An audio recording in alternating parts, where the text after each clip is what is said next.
Bueno, entonces buenos días. Hoy vamos a ya hacer el código digamos, de las formulaciones o del modelo computacional que hemos desarrollado de diferencias finitas aplicado al electromagnetismo, de las ecuaciones de Maxwell. En este caso, unidimensional, con polarización del campo eléctrico en X, ¿sí o qué? Esa era como la idea. Voy a compartir pantalla entonces. Voy a apagar el video y voy a compartir pantalla para presentar el código. Entonces, como ya habíamos hablado, utilizo digamos, el ambiente de trabajo de Anaconda y lanzo Jupyter Web. Y en Jupyter Web pues, ya tengo aquí el código. Lo bueno de Jupyter es que me permite tener como la documentación incluso de la formulación del método. Entonces, por ejemplo, aquí está diferencias finitas en el dominio del tiempo. Puedo mostrar, por ejemplo, hacer una figura acá o mostrar una figura, decir cómo se discretiza en las diferencias finitas usando una aproximación central. Entonces, si recuerdan, eh, digamos, uno tiene a z, utiliza las funciones en z menos delta z medios y en la función en z más delta z medios, que para nuestra nomenclatura vamos a utilizar las funciones o los valores en i menos un medio, zi y zi más un medio, que serían las funciones f de i menos un medio y f de i más un medio. Mira, aquí tengo un errorcito, un typo. Con estas dos funciones, entonces, calculamos la derivada en la mitad y eso nos permite, entonces, la discretización de las ecuaciones de Maxwell.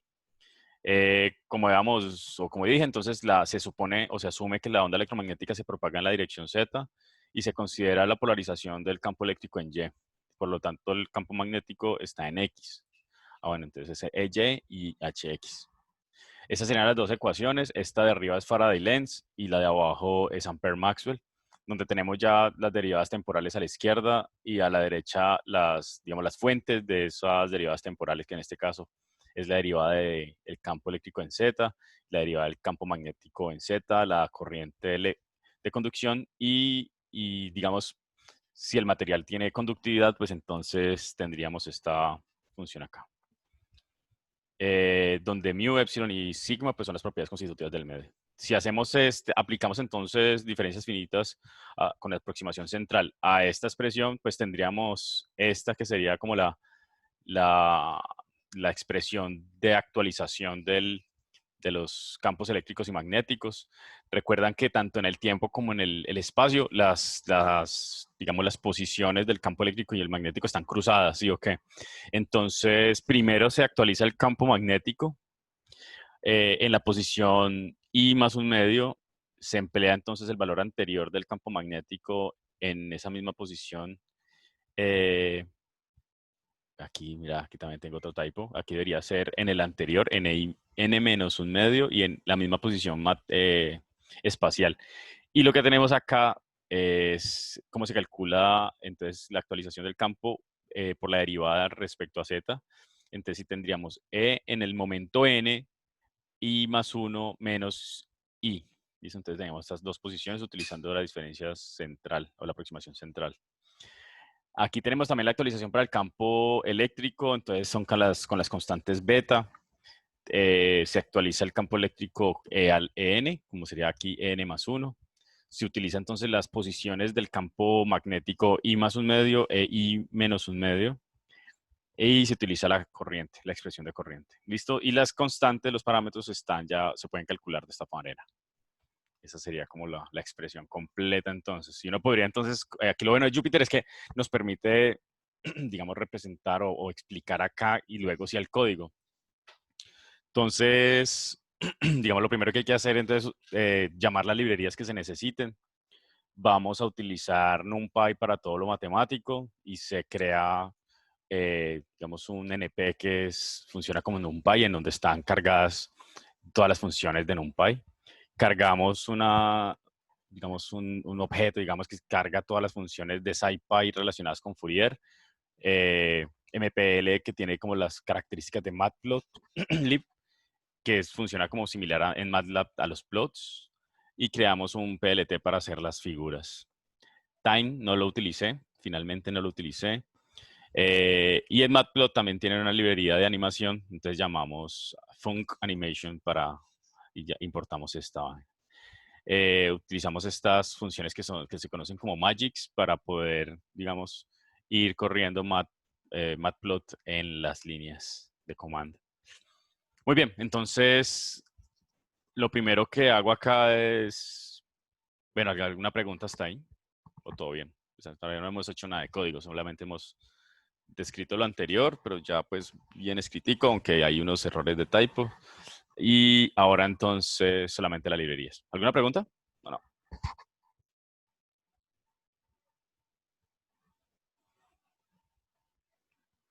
Bueno, Dale. bueno. Bueno, entonces empezamos con la actualización. Esa es como el core del método. Entonces, aquí tenemos la actualización del campo magnético en el momento n. ¿Listo? Entonces, como les decía, primero se actualiza el campo magnético y después el campo eléctrico. Y junto al campo magnético se debe actualizar también J. Entonces, también actualizó J. Entonces, si ustedes ven acá, tengo al HI que multiplica el HI, digamos que se actualiza con el HI anterior multiplicado por alfa 0. Los campos eléctricos en las posiciones I más 1 e I, multiplicado por el alfa 1. Acá tenemos acá las fuentes de corriente, entonces se actualiza el campo eléctrico en la posición IJ. La posición IJ, como vamos a ver más adelante, es la posición donde está la fuente. Entonces se actualiza una sola posición de campo en la posición IJ. Multiplica beta 2, porque si ustedes recuerdan, por aquí está el beta 2. ¿Sí? El beta 2 multiplica la fuente, que sería esta función S, que todavía no hemos definido, está más adelantico, que es la ventana de Black Harris Windows. Y luego se actualiza el campo eléctrico con un beta 0 y el beta 1. El beta 0 multiplica el campo eléctrico en la misma posición, pero en el momento anterior. Y el beta 1 multiplica las dos posiciones de campo magnético. Si ustedes ven, pues termina siendo igualito, digamos, muy bueno o muy parecido este y este.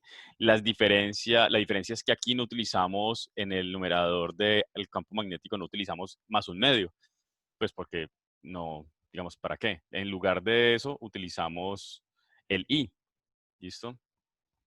Eso hace entonces que en lugar de I más un medio se utilice el I, por lo tanto aquí también queda HI y HI menos 1. Esa sería como la única diferencia respecto a la nomenclatura que utilizamos en la expresión en papel. Quisiera que lo vieran, que lo analizaran y si tienen alguna pregunta me la transmitan.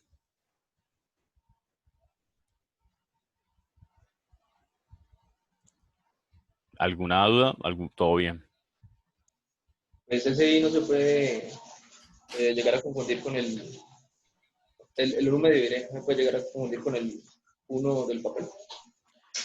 Toca, si quieren, ustedes pueden como jugar con un dibujito para saber si la nomenclatura es correcta. Si no es correcta, se hace inestable el método y hay que corregirlo. Sí se puede uno confundir, pero digamos que con juicio no. Con juicio se tiene que considerar bien. Bueno, si quieren, como hacemos el dibujito, no sé si les parezca bien. Hacemos como un pequeño diagrama que indique cómo se hace. ¿Les parece? La verdad es que no sé si la cámara está.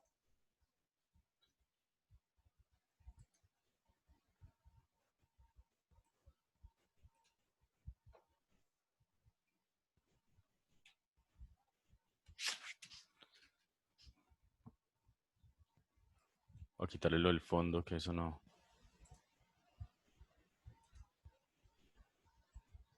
Muy bien. Entonces, digamos que alcanzan a ver ahí. Sí. Digamos que este Z va a hacerlo en otra dirección distinta a la que teníamos antes. Si aquí está el campo eléctrico, sabemos que aquí está el campo magnético. Entonces, la pregunta es, ¿cuál es el campo eléctrico que se debe utilizar, cierto?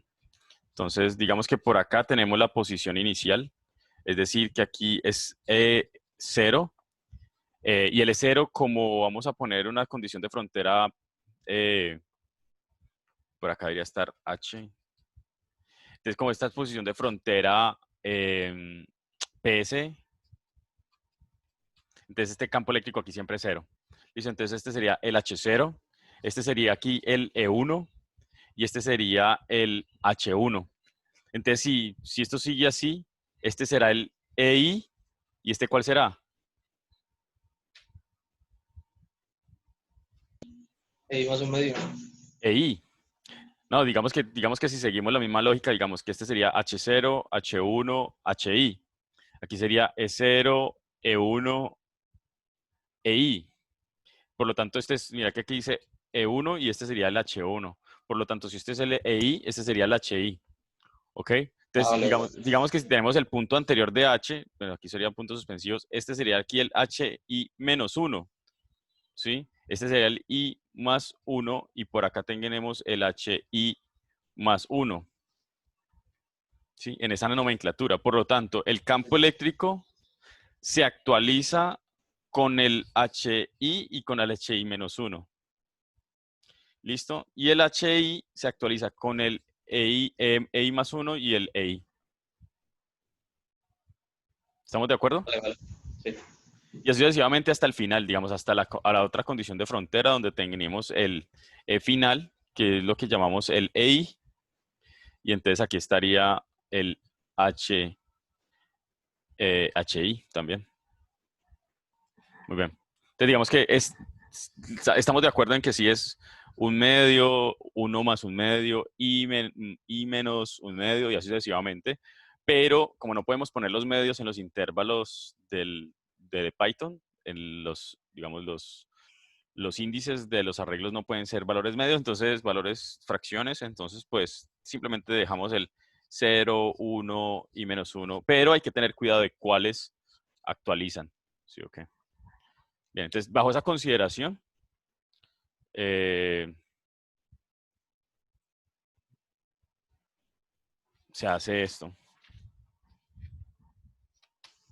Muy bien, entonces tenemos, de nuevo, entonces el campo magnético en I se actualiza con el I más 1, con el EI más 1 y con el EI.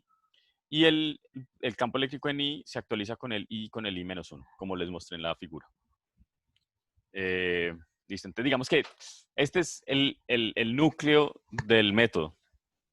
Este aquí está resuelto, está discretizado las ecuaciones de Maxwell, en este caso unidimensional. Ahí ya están. Ya el resto es parametrización. Bueno, entonces se define la fuente, digamos la forma de onda, entonces va a ser una BHW. Estos son los parámetros que la vez pasada quedé así como embolatado porque faltó uno, pero bueno, aquí ya están los 4 parámetros. Y la expresión es simplemente la multiplicación de esos parámetros por cosenos de distinta frecuencia. Este es un coseno de 2pi t sobre t, que es el periodo, y el periodo es 1 sobre la frecuencia característica de la señal. Esa frecuencia característica, pues ahorita la definimos. 4 veces o 2 veces 2pi por t sobre el periodo. Y aquí sería 3 veces 2pi por t sobre el periodo. Entonces, digamos que son una componente de C, que sería A0, y 3 cosenos de 3 frecuencias seguidas. Una frecuencia FC, una frecuencia 2FC y una frecuencia 3FC. Digamos, entonces aquí tenemos esas 3 y ahorita vemos cómo es la función. Muy bien, recuerdan entonces los parámetros de las diferencias finitas. Hay 2 importantes. Uno es el puntos por longitud de onda. Entonces vamos a tener 10 puntos por longitud de onda. Y este se conoce como una condición CFL y es cuánto de delta T vamos a hacerlo. Entonces, si ustedes recuerdan, el criterio de estabilidad decía que el delta T debía ser más o menos un delta X dividido la velocidad. Debería ser menor que eso para que los delta T no hicieran que la onda se propagara a una velocidad superior a la de la luz. Entonces, aquí lo que hacemos es que el delta T garantiza que se cumpla esa condición, ese CFL. Bien. Ahora definimos los parámetros de esta cavidad resonante. Entonces, simplemente es dimensiones en sistema internacional, es decir, esto está en metros, y está en segundos, hertz y demás. El límite de la derecha, de la izquierda sería 0, que lo pongo como A. El límite de la derecha es B, que es 1. Entonces, la longitud de esa cavidad es B menos A. La frecuencia mínima va a ser 0 y la frecuencia máxima 3 gigas. ¿Listo? Entonces vamos a ver cómo resuena eso en ese rango de frecuencias utilizando la fuente, esta forma BHW. Aquí es donde calculamos entonces el FC, que es la frecuencia característica, como la frecuencia máxima dividido 3.351. Esa es, digamos, la frecuencia característica, es un número típico muy aproximado de esta ventana que estamos utilizando. Aquí se calcula entonces el periodo de esa señal VHW. Esta es la permitividad del vacío, esta es la permeabilidad del vacío y se calcula la velocidad de la luz. Se calcula la lambda más pequeña porque recuerdan que la discretización está asociado al lambda más pequeño. Entonces los PPW, que son los puntos por longitud de onda, modifican el delta X a partir de esta lambda. Ahorita lo calculamos. Defino una posición de la fuente y una posición del observador, como una raíz cuadrada de 2 sobre 2 y una raíz cuadrada de 2 sobre 4. ¿Listo? Esto es un truco maquiavélico o es un truco para poder excitar todos los modos que ocurren en el rango de frecuencia dentro de la cavidad. Si uno utiliza números enteros o números, por ejemplo, punto .5 o punto algo, y no utilizamos un número irracional, es posible que solamente se activen unos cuantos modos. Entonces es mejor utilizar un número irracional. Eso, pues esto ya es como de la experiencia que ya he aprendido a que las posiciones tanto de las fuentes como los observadores son importantes para excitar modos. Hasta ahí.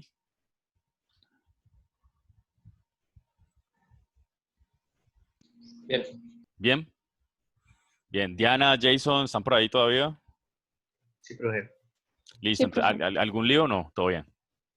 No, estoy bien. Ok, perfecto. Listo. Ahorita ya definimos entonces, digamos, los parámetros físicos, que serían estos, los parámetros de la cavidad resonante. Entonces también hay algo para, digamos, los parámetros, la discretización del espacio y del tiempo. Entonces ya esto ya es más del método. Entonces, como les había dicho, el delta Z, digamos, el paso en el espacio va a ser el lambda mínimo dividido PPW, que es los puntos por longitud de onda. Eh, con esto, entonces, calculamos el número de intervalos. Como el número de intervalos, porque voy a hacer un espaciado para Z, para definir Z, para definir Z, utilizo, digamos, un espaciado lineal de AB en un número de intervalos dado por I. Por lo tanto, este I debe ser un número entero. Entonces, lo que hago es calcular I como el redondeo por arriba de la longitud de la cavidad dividido del de Z. Y le sumo 1, porque, digamos, el número de intervalos, o el número máximo más bien de posiciones en el espacio, pues va a ser el número de intervalos más 1, ¿cierto? Y lo paso a entero. Entonces hago que el I sea un entero. Y aquí entonces creo el espaciado lineal entre A y B en número I. Y lo mismo lo hago para el campo magnético. Entonces el campo magnético, como saben, están en las posiciones de la mitad. Entonces creo un nuevo Z2. Ya este es desde A más 0.5 de Z hasta B menos 0.5 de Z. Y como hay un punto menos que el campo magnético, entonces lo hago en I menos 1. ¿Listo? Muy bien, entonces con esto calculo la posición donde va la fuente. Es similar a lo que hago con el número de puntos en el espacio. Calculo la posición donde está y lo hago así. Cojo la posición donde está la fuente, lo divido entre delta Z, lo calculo por arriba y le sumo 1. Con eso determino entonces cuál es el campo eléctrico que tengo que modificar con la fuente. También lo cambio del tipo entero. Y hago lo mismo con el observador. Entonces hago Z0 dividido de Z más 1 y con eso entonces calculo el índice o digamos Sí, el índice que va a ubicar, que va a extraer el campo eléctrico en esa posición. Ahora calculo el delta T. Como les dije entonces, con el delta T es el delta Z sobre C0 y como habíamos dicho para criterio de estabilidad, el delta del tiempo debe ser menor al delta Z sobre la velocidad de la luz en el vacío. Por lo tanto, utilizo el CFL, que es esta condición CFL de 3 tipos que trabajaron en el tema de estabilidad en diferencias finitas. Entonces multiplico ese CFL, que es 0.9, por esta condición, que es el límite máximo para que el sistema sea estable. Y ya con eso calculo el delta T. Ahora, con el delta T, yo aquí digo cuántos periodos quiero. Entonces, digamos un periodo dependiendo de la señal que estoy utilizando. En este caso es de la VHW, por lo tanto es 2 veces T. Entonces es T por el número de periodos que quiero dividido el delta T, también me da de nuevo un valor entero, ¿sí o qué? Con el que calculo entonces ya la discretización del tiempo en un espaciado lineal desde 0 hasta dt por n-1 hasta n. Y ya con eso calculo entonces, ya tengo discretizado el espacio para el campo eléctrico, digamos, el espaciado para el campo magnético, el tiempo también lo tengo ya discretizado, posiciones de la fuente, posiciones del observador. ¿De acuerdo?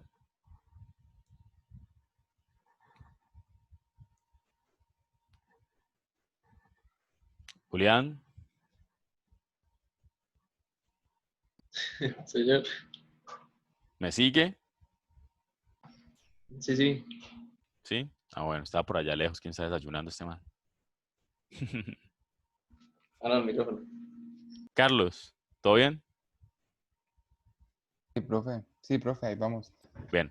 Bueno, listo. Entonces, ya tenemos las propiedades, digamos, los parámetros físicos de la cavidad. Discretizamos espacio y tiempo. Ahorita tenemos que discretizar los campos y los parámetros físicos, digamos, del espacio. Entonces, es muy breve. Digamos, para el campo eléctrico simplemente los inicializamos en 0, en I puntos. El campo magnético lo mismo, en 0, I menos 1 puntos. Para el observador, entonces vamos a medir el campo eléctrico en n posiciones, entonces también lo inicializamos en 0, n posiciones para este. Digamos, esta es la variación espacial y con este observador vamos a tener un observador temporal, lo que vamos a ver en una posición de la cavidad, cómo cambia el campo eléctrico para aplicarle luego transformada de Fourier a este para saber cuáles son las resonancias de esa cavidad y compararlas con las soluciones analíticas. Calculamos alfa y beta también porque vamos a tener, digamos, 3 alfas y 3 betas en las mismas posiciones. Alfa en las posiciones del campo magnético y beta en las posiciones del campo eléctrico. Venga, me regreso acá. Aquí es donde se ve, digamos, que los campos magnéticos están asociados a alfa, las mismas posiciones de alfa, y los campos eléctricos están relacionados con las posiciones de beta. ¿Listo? Entonces, por eso, digamos, las posiciones de beta deben ser las mismas del campo eléctrico y las posiciones de alfa deben ser las mismas posiciones del campo magnético. Entonces, ahí es donde por eso utilizo, digamos, I-1 para alfa e I para beta. Como estamos en el vacío, entonces utilizo permeabilidad relativa a 1, permitida relativa a 1, sigma 0 para toda la cavidad y calculo entonces mu y epsilon para los dos. En el caso de que ustedes tengan un dieléctrico al interior o no un caso completamente vacío, estas 3 deben cambiar y cada una va a tener también su posición en I, digamos, va a tener como un índice. No debe ser una constante más bien, sino que tiene que ser un arreglo dependiendo del número de intervalos que se tenga y número de campos eléctricos y magnéticos, ¿ok? Por ejemplo, esta sería lo que ustedes tendrían que modificar. Entonces voy a poner acá, esto en caso de no vacío. ¿Listo? Esto tiene que modificar y tiene que ser entonces un arreglo. Estos debe ser arreglos. Entonces, bien. Muy bien, entonces aquí calculo alfa, beta y ya. Digamos, alfa y betas. Ya los calculo ahí listos. Ya están breve. Cada uno con un delta t, mu sobre delta z, de acuerdo pues a las expresiones que ya habíamos encontrado arriba. ¿El primer alfa sería 0, profe? El primer alfa es 1. A1, Sí, sí. yo los inicializo como unos y lo único que hago acá es cambiar Es uno de los cambiarlos. valores. Exacto, cambiar solamente Ujú. los valores de 1, el 0 queda en 1, el beta 0 pues cambia según esta expresión, el beta 1 tal y el beta 1 y beta 0, beta 1 y beta 2. Sí, como no cambio el alfa 0 ni el alfa 2, pues quedan en unos. Ujú. Muy bien. Muy bien, entonces acá, bueno, aquí ya, yo creo que ya, no solo, o sea, la falta es correrlo, sí o qué. Entonces, ¿cómo corremos esto? Pues creo una figura. Aquí voy a mostrarles primero esta forma y luego vemos una forma animada. La primera forma es simplemente hago un for, sí o qué. Un for en n, digamos, en el número de intervalos o el número de posiciones de tiempo, el número del tamaño que tenemos del tiempo. Y lo que hacemos es, nada, llamar a la función f de td en una dimensión para el campo electromagnético, f de td 1 de em, que ya lo habíamos definido. Le ingresa el parámetro n, que es el parámetro digamos, del paso de tiempo, y las variables, en este caso E, H, Z, todas son variables globales, entonces no hay que pasarlo como parámetro ni esperar retorno de esta función. Simplemente la llamo con n y ese man calcula la actualización de los campos. Eso tiene sus cosas buenas y sus cosas malas. Sus cosas malas es que cada vez que llame esta función, entonces no actualiza los campos en cero, entonces va a seguir corriendo. Eso lo podemos ver ahora, entonces ver cómo, digamos, cada vez que yo llame esta función, pues entonces va a actualizar los campos de acuerdo a lo que tenía en el caso anterior. Entonces aquí hago el plot del campo eléctrico, aquí hago el plot del campo magnético y aquí obtengo digamos, el valor para el observador del campo eléctrico que vamos a utilizar más adelante. Le pongo un título de campo eléctrico y magnético y le pongo un label al Z. Hasta ahí quisiera como correrlo. ¿Lo corremos? Pues Dale. sí, ok. Entonces voy Vale, a, voy a profe. correr. ¿Sí? Aquí ves breve, simplemente un shift enter para cada parte. Lo bueno algo bueno digamos, de Python, además, esto ya está precompilado, es un lenguaje que ya está listo, entonces no tengo que correrlo y compilarlo. Si hay problemas, pues me los muestra y yo puedo correr casi cada celda por separado. No hay una secuencia lógica. Simplemente la numeración acá me indica cuál está primero, entonces yo puedo correr este de acá, sí o qué, entonces este es el tercero, y después corro este, y este es el cuarto, luego corro este, luego corro este, luego corro este, no me ha mostrado ningún problema, y entonces ya llegamos acá, que sería el ciclo for, ¿cierto? Lo voy a correr, y ojalá no haya problemas. Ok. Melas.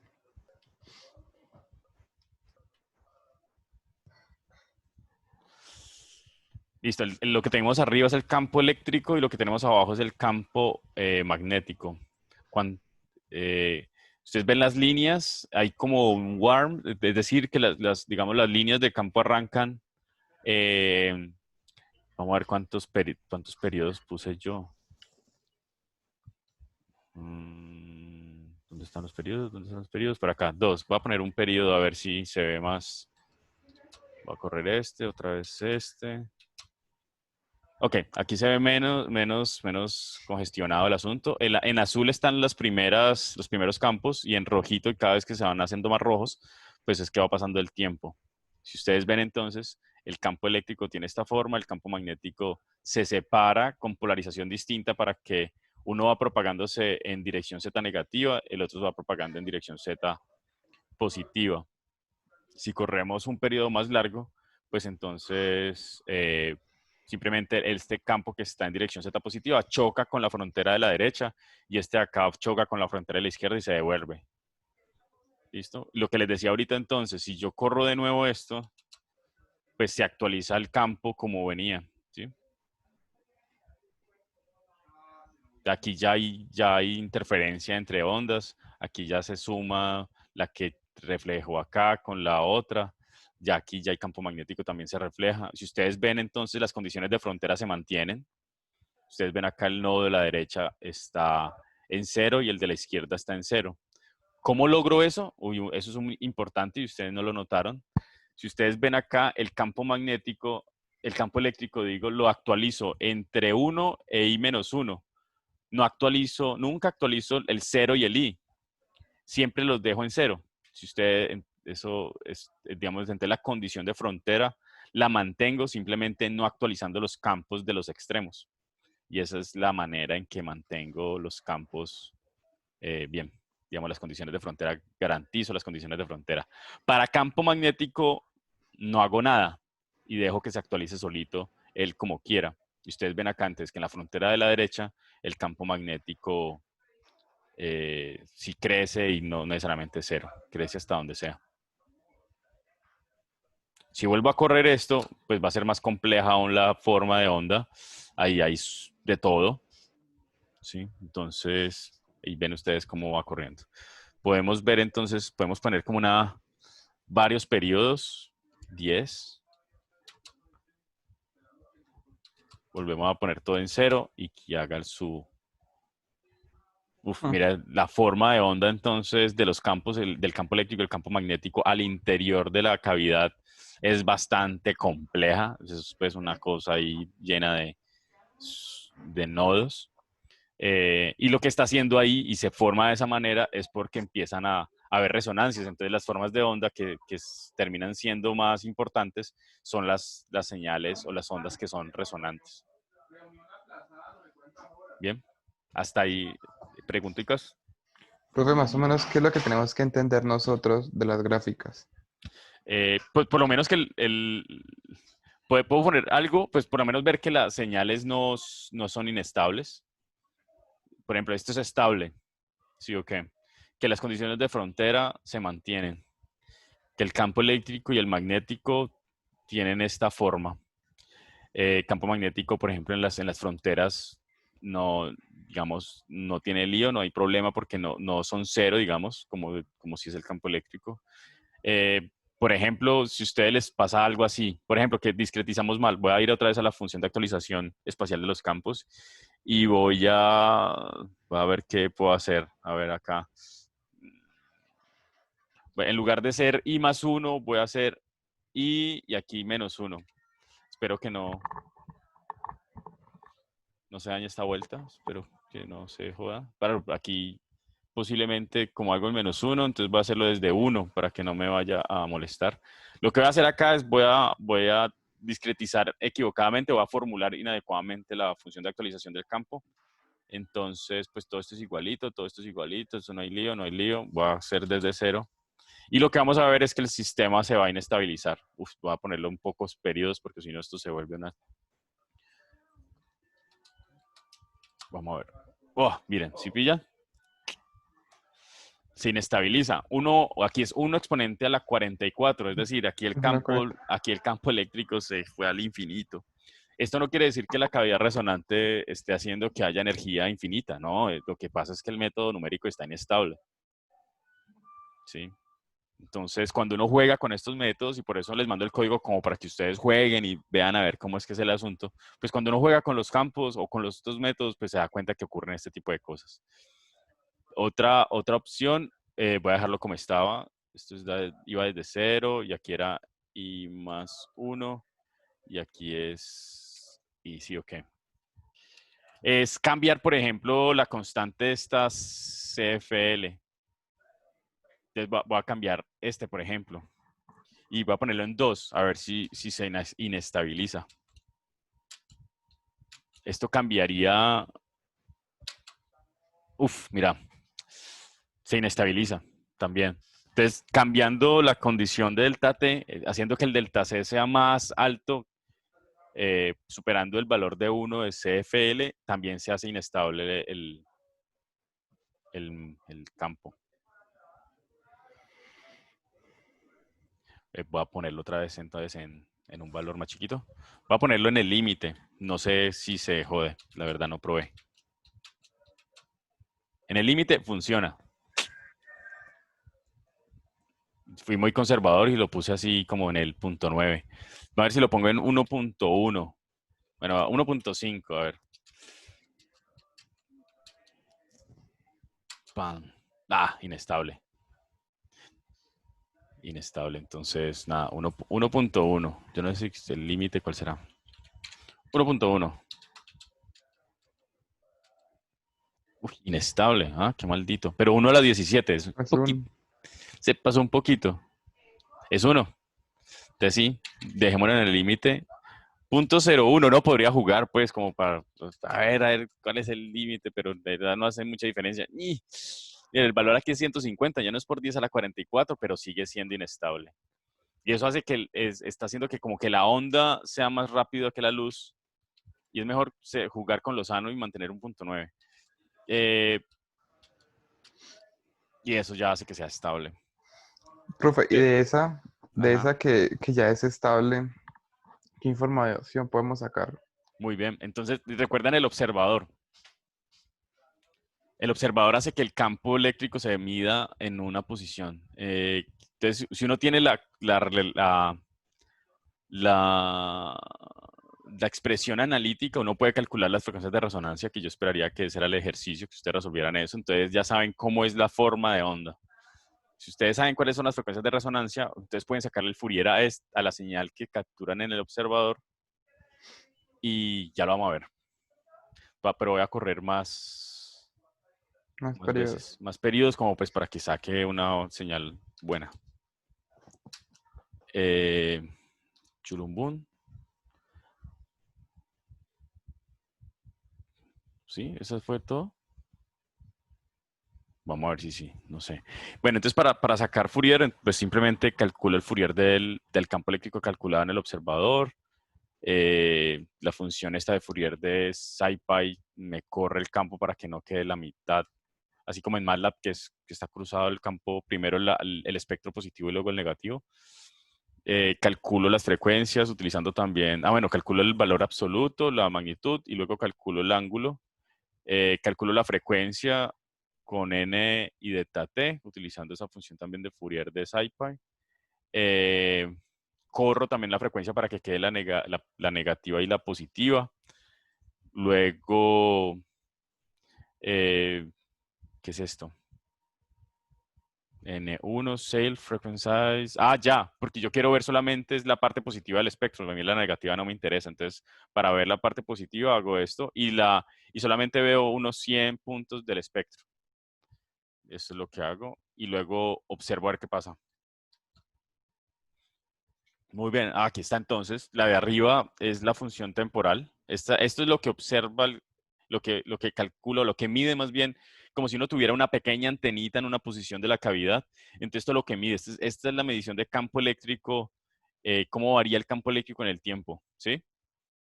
Y si uno le saca Fourier a esto, aquí aparecen las frecuencias de resonancia del espectro. Aparece aquí la frecuencia más pequeñita, es 1.772 MHz. Entonces uno calcularía esa frecuencia. No sé si a ustedes les corresponde a lo teórico, 172 MHz. Sería más o menos la frecuencia de resonancia. ¿Cuál sería la frecuencia de resonancia de eso? Es una cavidad de 1 metro.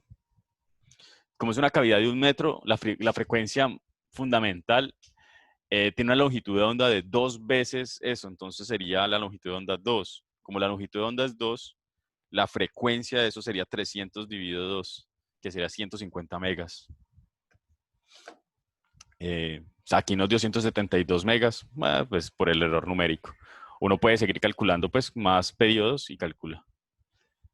Y los valores de las otras frecuencias de resonancia pues son valores enteros de eso. Entonces debe ser una por acá, debe haber una por acá. Si está en 150, la otra en 300, la otra en 600 y así. La otra en 900 y aquí. Entonces aquí deben aparecer todas esas frecuencias de resonancia. ¿Para qué sirve eso? Pues si uno tiene un dieléctrico al interior, uno puede hacer incidir la onda electromagnética en el interior dieléctrico y ver cuál es la frecuencia de resonancia, por ejemplo, de ese objeto. No sé si de alguna forma también explica como lo que está preguntando Carlos. Bueno, ¿para qué sirve, digamos, qué nos sirve, para qué nos sirve este campo? Bueno, esta es una aplicación, ver cuáles son las frecuencias de resonancia, pero lo que hace acá es más bien verificar que que el método está funcionando bien. Voy a poner más periodos, que hijo de madre, pongamos unos 50 periodos.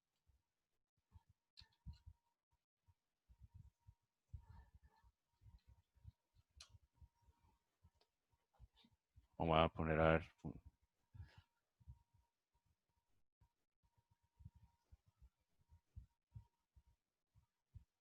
Y se jodió.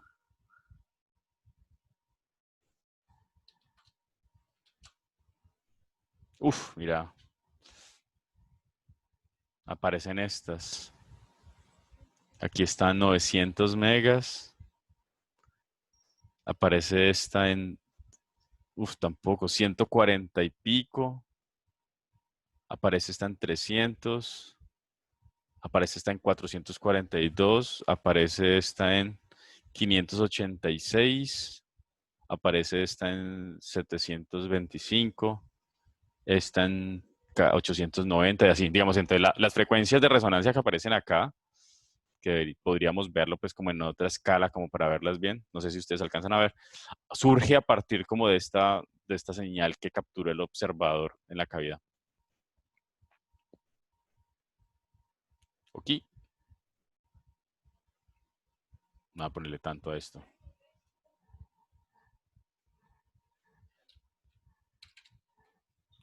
Bueno, si ustedes quisieran ver esto en el tiempo, de cómo se propaga esa onda en el tiempo, hay una función, hay unas funciones pues acá que permite hacer como una animación pequeña. Entonces voy a limpiar todo. Restore y clear output. Entonces voy a limpiar todo para que volver a iniciar. Para que no me molesten los campos anteriores, las funciones anteriores. Entonces, bueno, corro esto, corro este. Corro este. Este está igual. Esto es igualito. Discretizo. Y ya aquí ya no corro la parte del for, ni tampoco la parte de Fourier, ni tampoco el observador. Voy a correr la animación. Entonces aquí defino una función de animación que es como el ciclo for.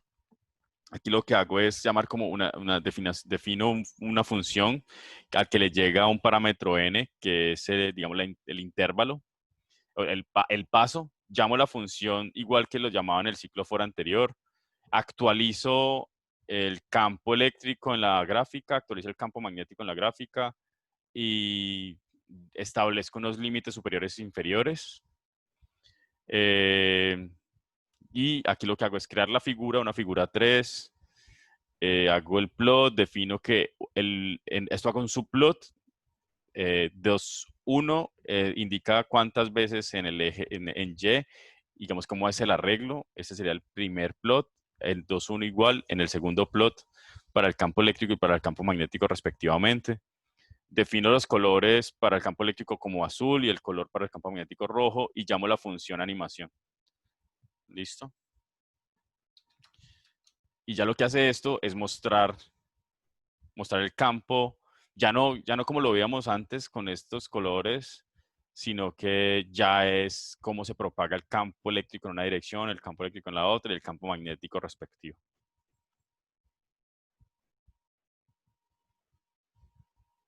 Ok, digamos que esa es otra forma de verlo en lugar de verlo como en el otro, que utilizando el mapa de calor.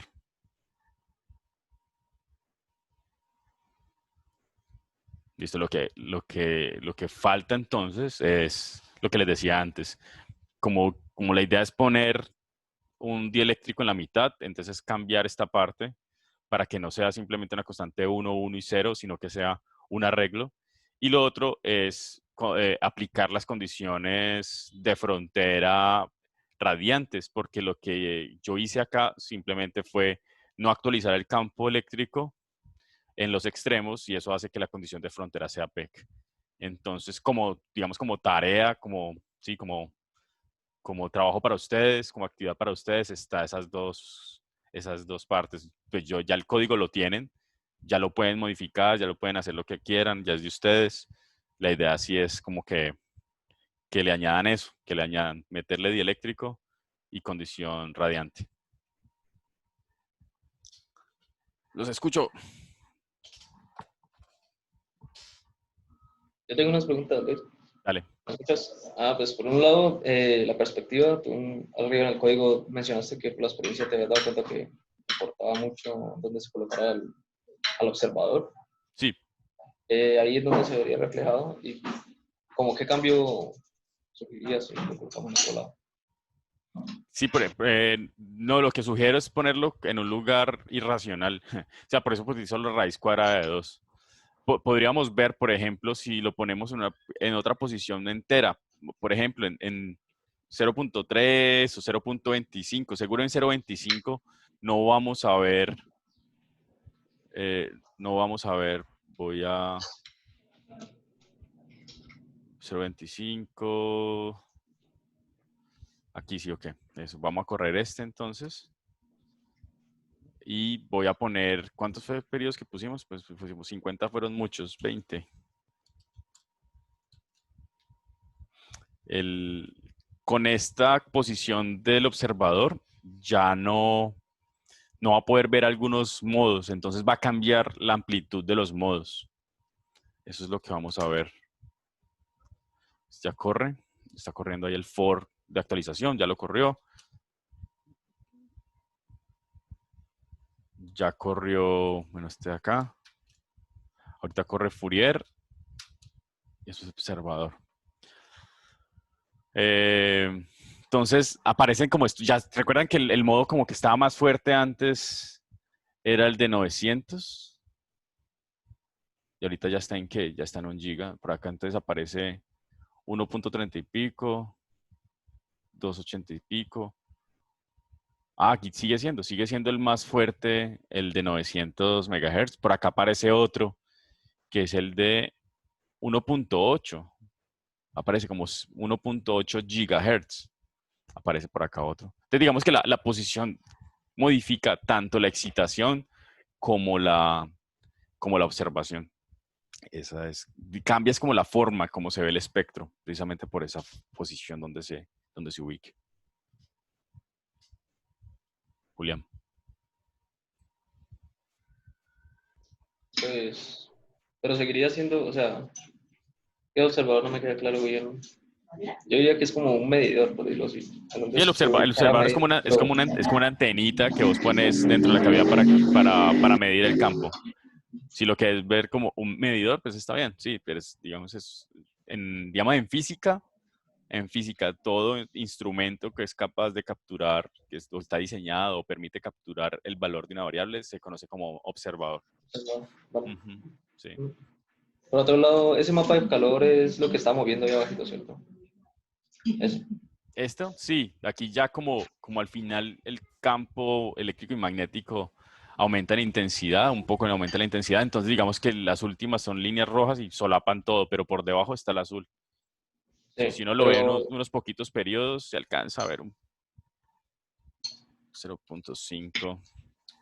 ¿Pero qué? Ah, espérate. mira, sí, mira Eso. aquí. Ah, Ya empieza como con un azul y luego se va haciendo rojo. Esto lo empecé a hacer así, es como para cuando estaba haciendo el código, inicialmente no había pensado en la animación, ¿sí o qué?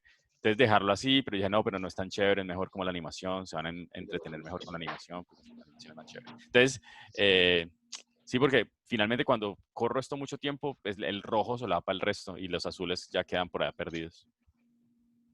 vale, ahí estamos viendo sí, como esparce el campo a los Campo lados. eléctrico y campo magnético abajo.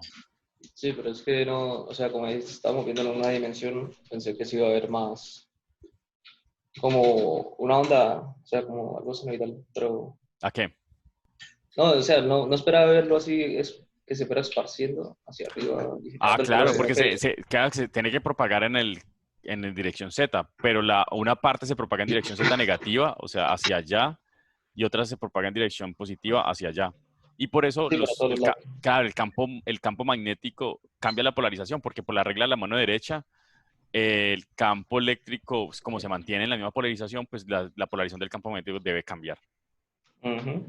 Vale, Ujú. vale. Para que el vector de Sí, pointing en este caso vaya hacia allá y en el otro va hacia el otro lado. ok, ok. Sí, sí, sí. Ahí con menos periodos porque ah, Ya con más generalidad. periodos, eso se vuelve una melcocha. Sí, ok. Entonces, con muchos periodos se vuelve tan complejo de ver que por eso es importante ver los observadores. Pero para calcular estos picos de resonancia bien, sí se tiene que utilizar más y más periodos. Entre más periodos se tenga y más discretización del campo, del espacio y del tiempo, pues mejor. ¿Sí? Uno, a medida que va aumentando la discretización, o sea, el punto es por longitud de onda, y el CFL, si mejora eso, mejora este espectro. ¿Sí? Ese primer plot de esa figura 3, Ajá. ¿qué es lo que corresponde?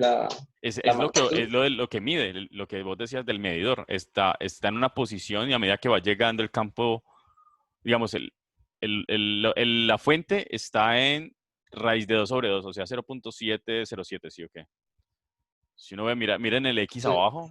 Si ustedes ven el X abajo, justo donde está abajo dice en X es 0.71, bueno, un poquitico menos, 0.707, que es la raíz de 2 sobre 2.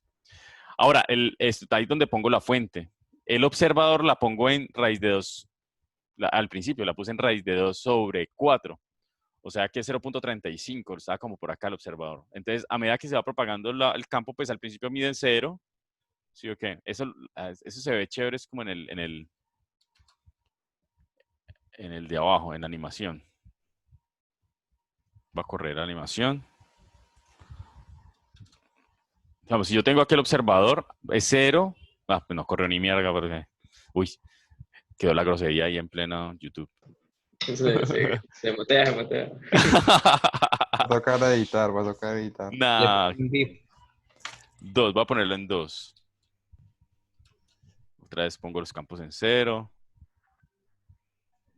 La función animación es igual, yo no tengo que volver a correr animación, esa es otra cosa, como la animación no ha cambiado nada antes, pues simplemente corro entonces digamos, tengo el campo, el observador por acá, primero es 0, después aparece un campo positivo, baja a ser positivo, a 0 otra vez, vuelve a ser positivo porque el campo llega y así sucesivamente. Es una posición donde uno captura esa información del campo y lo que hace es decir, bueno, cómo esta cavidad o cómo el campo eléctrico resuena digamos, cambia precisamente por la cavidad resonante donde está yendo y viniendo, donde está interactuando. Entonces, es como la respuesta a ese impulso. Básicamente, la función de BHW es como un impulso. Y lo que uno hace acá es entonces observar cómo es la respuesta al impulso de esta cavidad resonante. Entonces, pues obviamente cuando uno hace la respuesta al impulso, le saca el espectro, pues entonces es la respuesta en frecuencia del sistema. Y la respuesta en frecuencia del sistema termina siendo una cantidad de picos resonantes que indican cuáles son las frecuencias más relevantes en este sistema. Entonces, podría ser una explicación desde la perspectiva de sistemas, digamos. Y eso es lo que observa entonces el observadorcito. Pero solamente lo pusimos para campo eléctrico. Para campo magnético funciona igual, pues solamente que aquí lo que hice fue aquí en donde era que era por acá en este observador, pues lo hice con el campo eléctrico, pero también podría hacerlo con campo magnético y no hay lío. ¿Qué otra pregunta? Julián, te respondí. Sí, sí, gracias. Muy bien. Jason, Diana, necesito que ustedes lo tengan transparente. Pues sí, yo tenía una pregunta similar a la de Ilham, entonces pues ya me quedó más clara esa parte. Ok. ¿Y Jason? No, bien, profe. Sí. Quisiera discretizarlo más para ver que quede como más bonito el campo. Vamos a ver si mejora el espectro. Ese espectro está como todo feito. ¿Cuántos periodos pusimos? 2.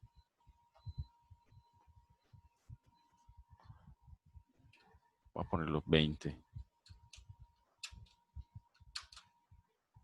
Ahí uno se pone a jugar con estos métodos y pues sí, puede hacer cosas raras. Sí. Obviamente, entre más genérico, entre más genérico lo quiera. Mira que aquí ya tomaron más puntos. Como la discretización se hizo la mitad, pues entonces también los pasos en el tiempo. Bien, entonces vamos a ver acá cómo está el espectro. Puede que la función en el tiempo sea un poquitico más suave, en el espectro más o menos, sigue más o menos como igual, ¿cierto? De 0 a más o menos a 4 gigas y aquí vemos 1.29, no, esta vaina no mejora. 312, por acá hay 443, por acá hay otro pico en 750, bueno, este está mejor. Este está en 897, este sí se acercó a 900. 897, este pico grande está muy bien, está muy cercano al que debe ser, que es 900 megahertz. La verdad es que como Ilamo me hizo cambiar la posición de esto.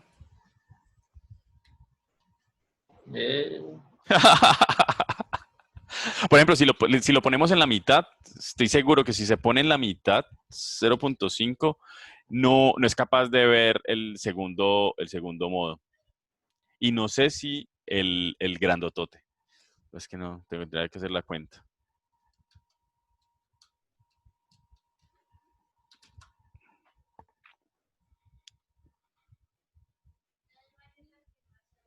Otra cosa que uno podría hacer es modificar el campo inicial.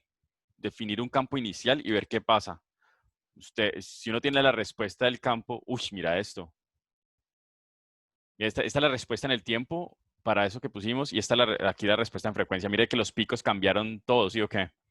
Este que está acá entonces debe ser el de 137, sigue siendo como malangas.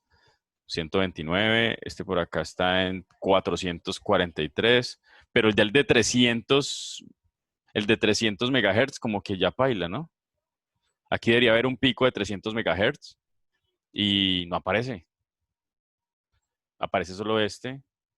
El de 900, ve, sigue existiendo el de 900. Por acá está el de 750, pero el de anterior, 750. Bueno, en fin, habrá que ver cuáles son los campos. Bueno, otra cosa que les quería mostrar, no, pero no lo cuadré. Vamos a ver. Va a hacer código en vivo.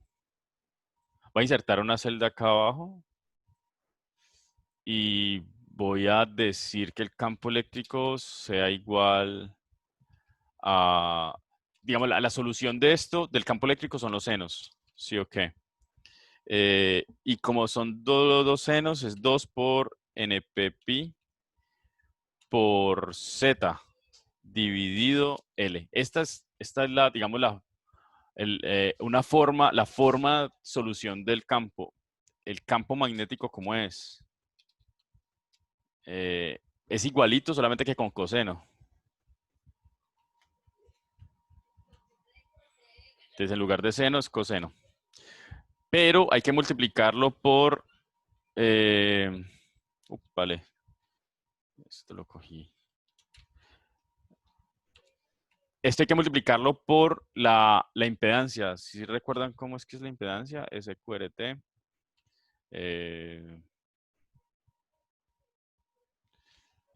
np.sqrt de es mu dividido epsilon. Bien. Ok, vamos a jugármela así. No, porque es el campo eléctrico dividido la impedancia. Entonces voy a hacer eps dividido mu. Eps dividido mu. Muy bien, me voy a jugar así. Me la voy a jugar, jue madre. Entonces voy a hacer todo el campo en cero y voy a poner el campo eléctrico como esa condición, como con esa condición inicial. No va a iniciar en cero, sino que va a iniciar con esto. Y lo que voy a esperar, o más bien, lo que espero es que el campo empiece a resonar. ¿Cómo hacemos para que el beta no quiero fuente, no quiero fuente, no quiero fuente? Si lo dejo así, esta fuente me va a molestar el campo, entonces voy a poner una fuente en cero. Este es el cero. Lo pongo acá, entonces aquí cancelo la fuente y lo que hago es poner un campo eléctrico y un campo magnético distinto de cero al comienzo y lo que voy a ver es como una cuerda. Y yo puedo poner entonces distintas formas y ver cómo resuena eso. Ok, voy a volver a correr entonces para que el beta 2 sea cero.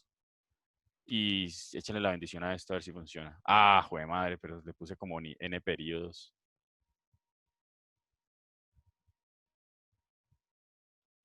sea, lo que quería ver era la animación. ¿Por qué no me detienen? ¿Por qué no me detienen?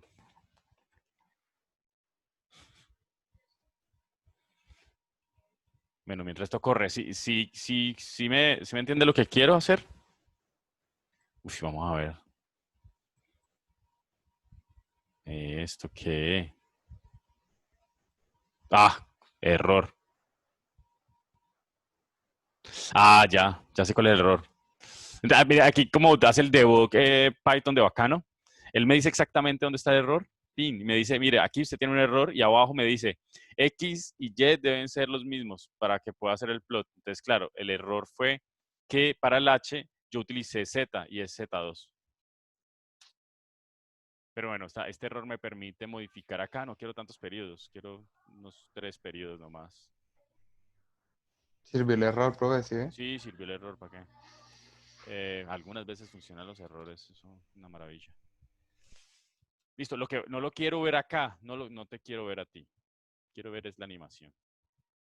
Entonces voy a dejar ese como estaba.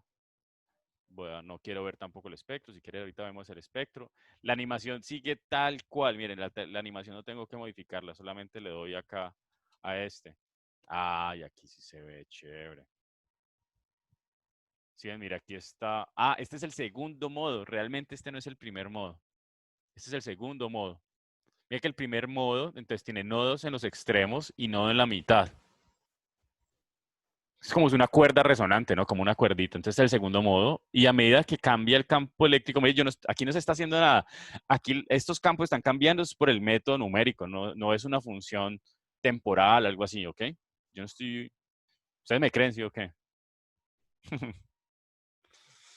Aquí, este de acá. Esta función no es 2, porque el primer modo es 2L. La longitud de onda es el doble de la cavidad. Entonces, lo que voy a hacer acá es... Voy a poner acá el modo 2 por L. Y aquí 2 por L.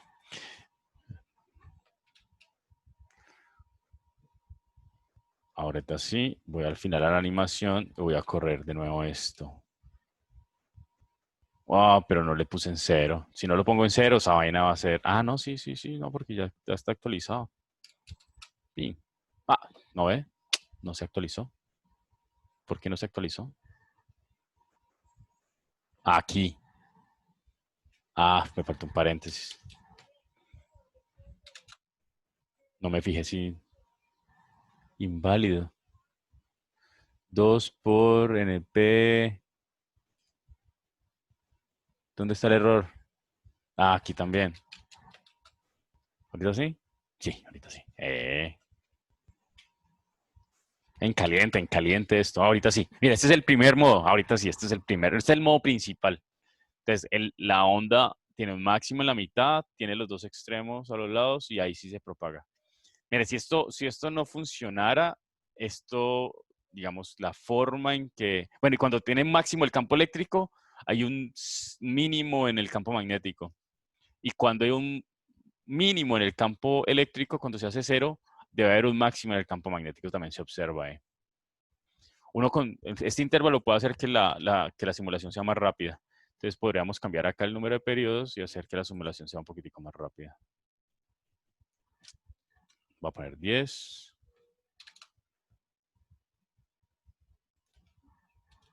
No sé si cambió también esto, cambié esto.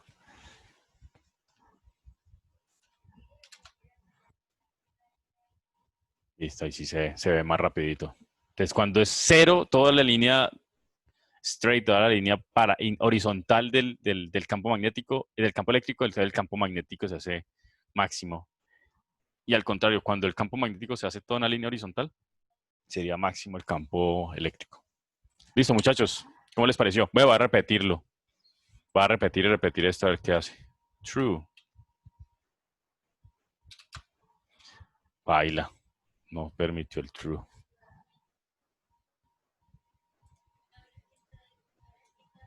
Pues no sé por qué. Mejor lo dejo en 0. Dale un 1 a ver, profe. ¿Será? Le pongo un 1.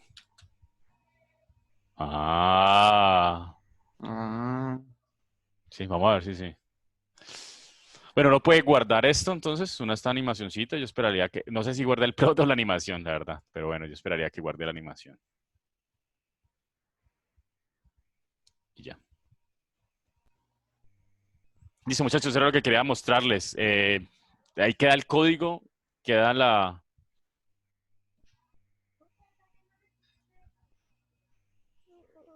A ver, integrado. Si no... voy a poner fondo virtual. Va a ser así, súper natural. natural. Ya así como querían coger a los niños con el pasto al fondo. Listo, eso es lo que quería mostrarles.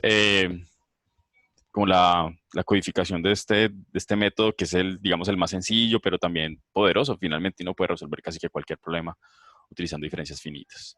Les queda entonces doble tarea. Esperaría que para la próxima ustedes me comentaran cómo les fue el martes. Te recuerdan, digamos, poner cualquier material al interior, puede ser material dieléctrico, magnético o conductor, discretizando el μr, el epsilon r o el sigma, y montar la condición de radiación en las fronteras para que no queden los dos campos eléctricos en los dos extremos siempre cero, sino que ya permita la onda propagarse en una dirección u otra. Y ya. Profe, nosotros solo vimos esa condición al lado izquierdo. A la Ujú. derecha es lo mismo. Sí, pues pueden desarrollarla, o si quieres se las hago como una diapositiva o un papelito y se las mando. Sí, mejor. Bien, bien. ¿Listo? Profe, al fin puedes hacer como la solución de ¿De la cavidad? la cavidad resonante en un videito. Ah, cierto que yo les había dicho que iba a hacer eso, ¿sí o qué? Sí. Señor. Sí, de una. Sí, también quería hacer como un video de esto más cortico, pero yo no sé no sé, no lo he pensado, a ver cómo quedaría mejor. Pero bueno, ahí lo vemos. Está bien, pero no nos echas hasta el martes pues, para la cavidad. ¿Cómo? Para el martes, pues que no lo vaya a subir el videito de la cavidad hasta el martes. ¿La querés camellar o qué? Sí, sí. Pero el Bueno. profe lo puede subir, pero si no lo puede ver, ya. Ah, luego la duda me mata y que No, realmente es un asunto sencillo, o sea, no, se los aseguro que no es nada del otro mundo. La vaina es, Es que el problema es empezar. uno donde coloca la fuente. Primero que todo, ¿vamos con una fuente o con un pulso? no, es que lo que les dije, asuman que el campo varía de manera armónica a una frecuencia determinada. Entonces eso hace que la variación en el tiempo ya chao, porque es J omega. ¿Sabes? Una fuente. Sí, no, ya no es ni siquiera fuente, porque ya, digamos, ya está resonando el campo. No, sí, yo les hago entonces el ejercicio e hilamos se aguanta no verlo.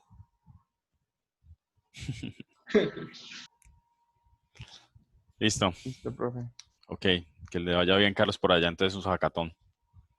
Listo, profe. Gracias. Nos vemos entonces. Chao, Diana. Chao. ¿Y Jason? ¿Ah, todavía Chao, está ahí? profe. Pero, profe, sí es que me entró una llamada, disculpe. Ah, sí, Ah, no. dormido. Sí. No, pues que no, cuando fui a ver los participantes pensé que no estabas vos. No, sí. Listo, Julián. Nos vemos entonces. Julián, vos y yo que Ya vamos de vernos fuiste. esta tarde, ¿o no? Era ya, ¿no? O sea, apenas finalizar esto. Es para Sí. comentarte listo de la cámara. Sí. Listo. Bueno, muchachos, nos hablamos. Listo, profe, gracias. Ujú. Para la grabación. Ah, pero antes de que se me olvide, ya nos apuraron el anteproyecto a nosotros. ¿Ah, sí? Sí, señor. Ah, re bien. Sí, ayer nos contestó de Andrea y ya está. Ya aparte ya. Ya es cambiarle ya full al trabajo. Bien, bueno, en esas estamos. Listo, profe. Chao. Chao, Jason, que te vaya bien, descansa.